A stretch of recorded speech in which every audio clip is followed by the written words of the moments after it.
Al responder al quinto informe de labores del jefe de gobierno, Miguel Ángel Mancera, el presidente de la mesa directiva de la Asamblea Legislativa, Jorge Romero, reconoció el trabajo del mandatario, al tiempo de señalar que no existen gobiernos perfectos, ya que todos los días se toman una serie de decisiones que evalúan al gobernante. Señaló que no es indigno reconocer los logros alcanzados por el gobierno capitalino, a pesar de los colores políticos que cada fuerza represente, pero que tampoco es válido hacer críticas vacías.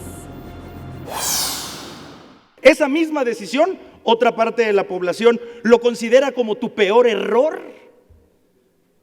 Esa es la esencia de gobernar. Es conceptualmente imposible pensar que se puede tener una calificación unánime. Creo que cuando también se dan legítimamente críticas y reconocimientos a un gobierno, se legitiman nuestras críticas.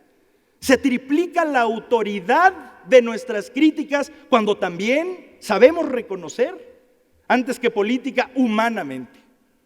Y hay que reconocer a este gobierno